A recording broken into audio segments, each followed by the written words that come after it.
Voilà, bonjour à toutes et à tous. Alors aujourd'hui, on va parler des différentes commanderies qui ont existé en Normandie, à commencer bien sûr par celle de Villedieu, mais d'abord on va faire un petit rappel historique sur les ordres religieux et militaires qui sont nés au XIIe et XIIIe siècle en Terre Sainte. Parce qu'on les confond souvent les uns avec les autres, on parle d'hospitaliers, de templiers, voilà, on ne sait pas trop ce qu'il en est, alors on va faire un tout petit rappel par le biais de ce diaporama. Alors, premier de ces ordres, évidemment, l'ordre de Saint-Jean de Jérusalem, qui s'appelle maintenant l'ordre de Malte, qui nous intéresse au premier chef à Villedieu, bien sûr. Alors, cet ordre de Saint-Jean de Jérusalem est né en 1048 en Terre Sainte, à une époque où il existe un pèlerinage vers les lieux fréquentés par le Christ, notamment le tombeau du Christ, et où ces pèlerins traversent évidemment l'ensemble de l'Europe, le Proche-Orient, pour se rendre sur ces lieux saints et ont parfois besoin d'aide puisque parmi eux certains sont blessés, sont malades. Et donc ils vont être accueillis par des moines, des hommes qui vivent en communauté, sous la houlette du bienheureux Gérard, et qui va être le fondateur de cet ordre de Saint-Jean de Jérusalem. Alors il accueille ces personnes dans un lieu qu'on appelle un xénodocium. Alors xénodocium, ça veut dire littéralement un lieu où on accueille les étrangers. Parce que chacun est traité sans distinction et soigné comme s'il s'agissait du Christ lui-même. Cet ordre de Saint-Jean de Jérusalem est donc établi une cinquantaine d'années avant la première croisade. Alors ces religieux hospitaliers, à la suite de cette première croisade, donc je vous rappelle 1099, vont être obligés de s'armer et vont devenir un ordre militaire.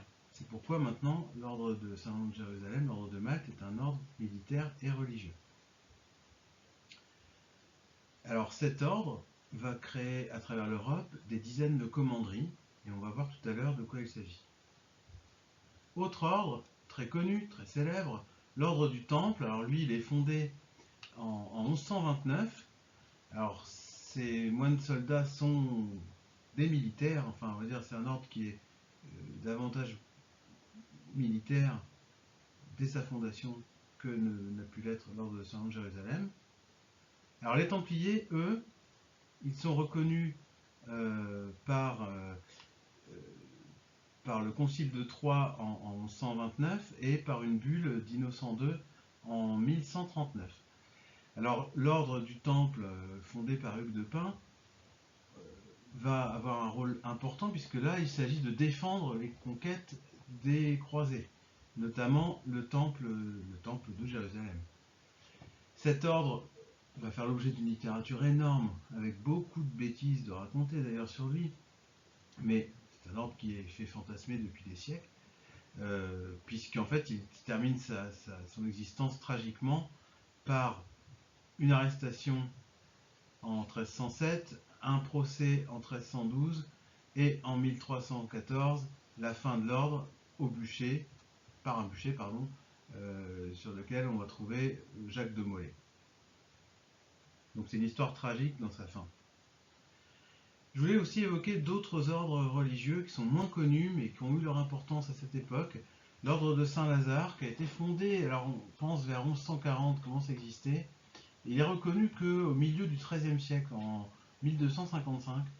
Et l'ordre de Saint-Lazare, il est important également dans le soin apporté aux croisés qui sont lépreux.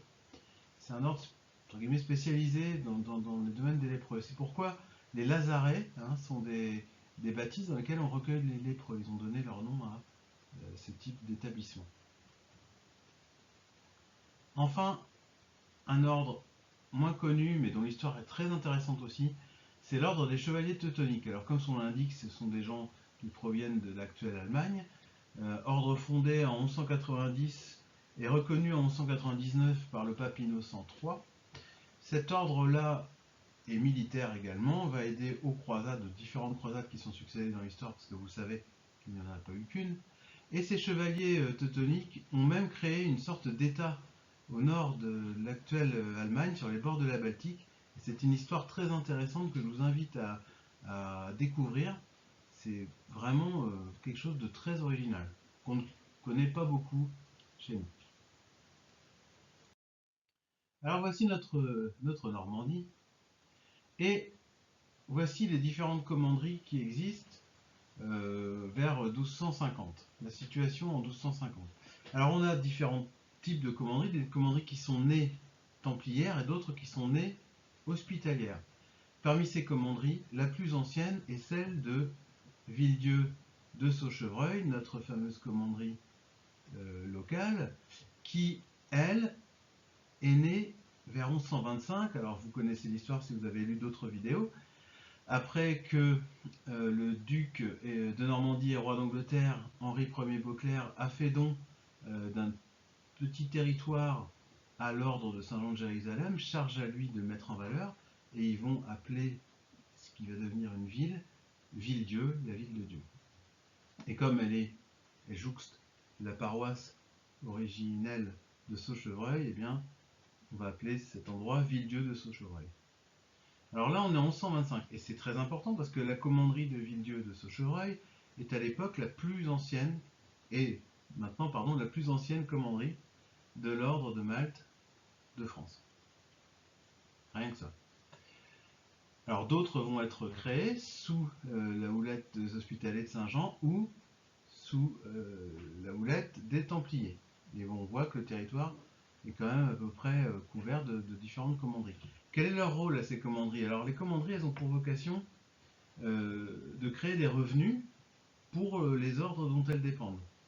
Cet argent, entre guillemets, sert à maintenir les personnes en Terre Sainte et à fortifier les différents endroits qui doivent être défendus d'éventuelles attaques.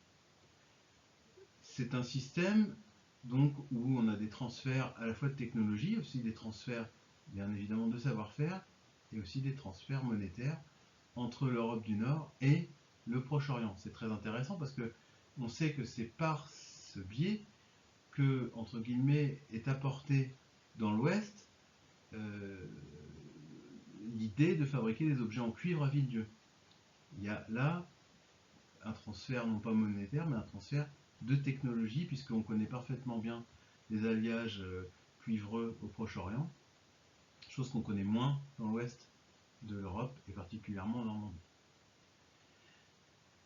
Parmi ces commanderies, certaines vont disparaître. Alors pourquoi?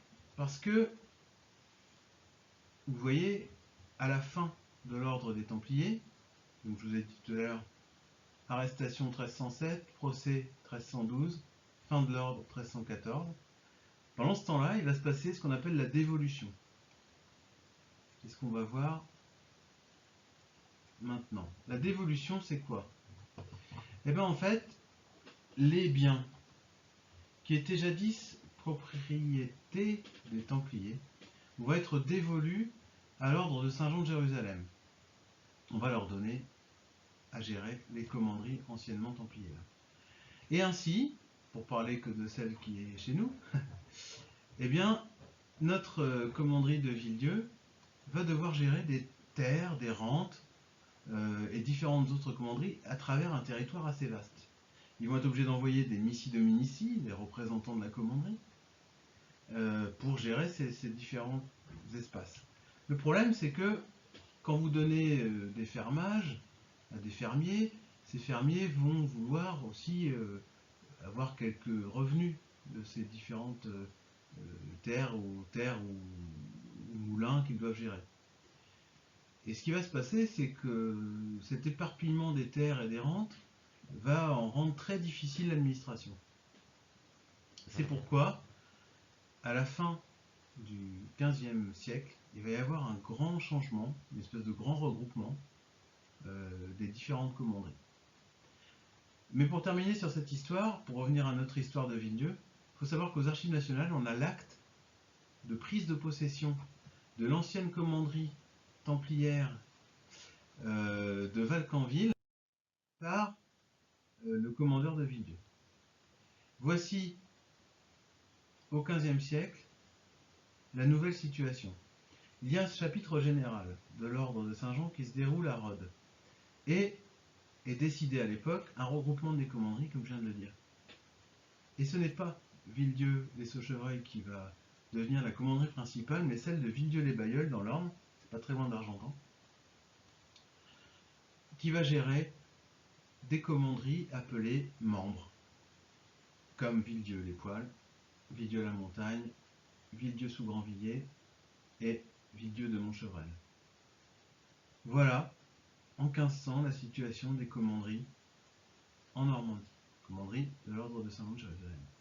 Cette situation va perdurer jusqu'à la Révolution française, au moment où en 1791 vont être supprimés les ordres de chevalerie et où tous les biens de l'ordre de Malte vont être saisis.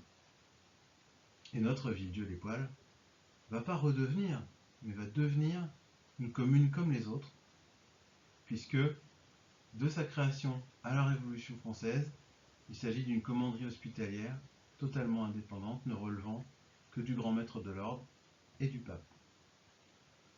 Je vous remercie. Si cette vidéo vous a plu, eh bien, faites-le moi savoir, ça nous fera plaisir. Et puis on se retrouvera pour d'autres vidéos bientôt. Merci beaucoup.